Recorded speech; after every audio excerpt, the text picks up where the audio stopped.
اعوذ باللہ من الشیطان الرجیم بسم اللہ الرحمن الرحیم الصلاۃ والسلام علیکہ یا رسول اللہ صلی اللہ علیہ وآلہ وسلم السلام علیکم ورحمۃ اللہ وبرکاتہ۔ حضرت نصیر الدین چراغ دہلوی رحمۃ اللہ علیہ سے روایت ہے کہ اجودھن کے نواح میں ایک آبادی تھی جسے حاکم دیپال پور نے تہس نہس کر دیا۔ اس آبادی کا مال و اسباب ضبط کر لیا گیا اور لوگوں کو ان کے گھروں سے نکال دیا گیا۔ اس گاؤں میں ایک تیلی بھی رہتا تھا جس کی بیوی نہایت خوبصورت تھی۔ حاکم کے کارندے اس کی بیوی کو بھی پکڑ کر لے گئے اور اسے دیپال پور کے حاکم کے حرم سرا میں کنیز بنا کر داخل کر دیا گیا۔ تیلی نے اپنی بیوی حاصل کرنے کے لیے بہت ہاتھ پاؤں مارے مگر اس بیچارے کی ایک نہ چلی۔ آخرکار اسے کسی نے مشورہ دیا کہ بابا صاحب رحمۃ اللہ کے پاس جاؤ۔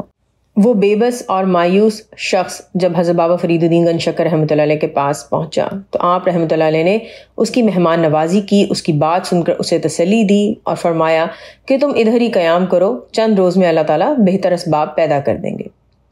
چند دن بعد حاکم دیپال پور کے آدمی آئے اور اجودھن کے منشی کو سازشوں کے الزام میں گرفتار کر لیا۔ منشی حضرت بابا صاحب رحمۃ اللہ علیہ کا عقیدت مند تھا، اس لیے اس نے کہا کہ اگر آپ مجھے حاکم کے پاس لے جانا چاہتے ہیں تو مجھے جاتی دفعہ بابا صاحب رحمۃ اللہ کی خدمت میں حاضری کا موقع دو۔ سپاہیوں نے اس کی یہ خواہش پوری کر دی۔ جب وہ بابا صاحب رحمۃ اللہ کی خدمت میں پہنچا تو اس نے بڑی رکت سے درخواست کرتے ہوئے کہا، یا حضرت، آپ کے سوا اس غریب کی کہیں سفارش یا شناسائی نہیں ہے۔ یہ لوگ مجھے بے قصور کو حاکم کے روبرو لے جا رہے ہیں۔ آپ رحمۃ اللہ علیہ سے دعا کی درخواست ہے۔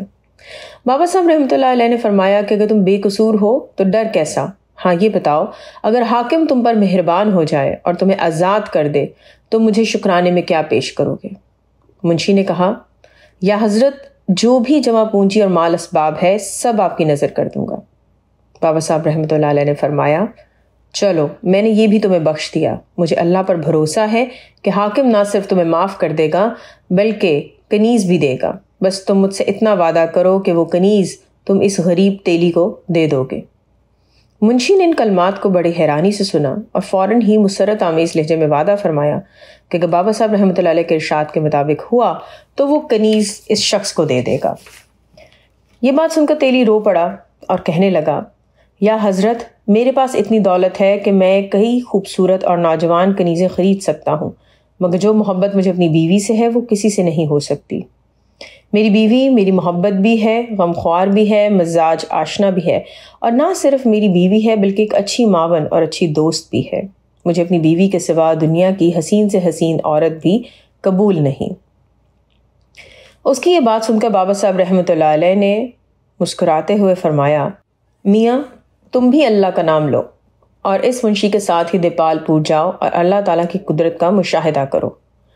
یوں تیلی بھی منشی کے ساتھ چلا گیا۔ دیپال پور پہنچ کر منشی کو زندان میں بند کر دیا گیا اور تیلی اگلے روز کا انتظار کرنے لگا۔ اگلے روز منشی کو دربار میں پیش کیا گیا۔ حاکم نے منشی کو غور سے دیکھا اور پھر کہا کہ نہیں، یہ شخص سازشی نہیں ہو سکتا، اس پر الزام لگایا گیا ہے۔ سپاہیوں کو حکم دیا کہ اس کو زنجیروں سے آزاد کر دے۔ اس کے بعد حاکم نے اسے ایک خلت سے نوازا، گھوڑا دیا اور ایک باپردہ کنیز کی طرف اشارہ کرتے ہوئے کہا، یہ کنیز بھی میری طرف سے تمہاری خدمت کے لیے ہے، اسے قبول کرو۔ منشی حیرت سے ساکت کھڑا تھا۔ سپاہی دم بخود تھے کہ ابھی حاکم منشی کو ایک عبرت ناک سزا دینے کے لیے بلا رہا تھا اور اب اسے خلت سے نواز رہا ہے، گھوڑا اور کنیز بھی دے رہا ہے۔ منشی کے ذہن میں بار بار حضرت بابا صاحب رحمۃ اللہ علیہ کی صورت اور ان کے الفاظ گھوم رہے تھے۔ اس نے حاکم کا شکریہ ادا کیا اور دربار سے رخصت ہوا۔ راستے میں اسے وہی تیلی نظر آیا۔ منشی نے اسے دیکھا تو کہا، لو بھائی، اب تم اپنی امانت سنبھالو۔ تیلی نے پلٹ کر دیکھا تو وہ نقاب دار خاتون دوڑتی ہوئی اس سے لپٹ گئی اور ہچکی میں رونے لگی۔ ابھی تیلی حیران ہی تھا کہ اس عورت نے اپنا نقاب الٹ دیا۔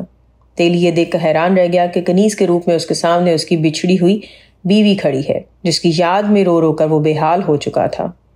اس نے اپنی بیوی کو سینے سے لگا لیا اور اللہ کا لاکھ لاکھ شکر ادا کیا۔ بعد میں یہ تینوں حضرت بابا صاحب رحمۃ اللہ کی خدمت میں پہنچے اور ان کا شکریہ ادا کیا۔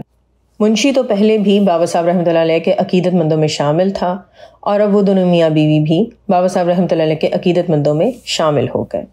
الصلاۃ والسلام علیکہ یا رسول اللہ صلی اللہ علیہ وآلہ وسلم۔ السلام علیکم ورحمۃ اللہ وبرکاتہ۔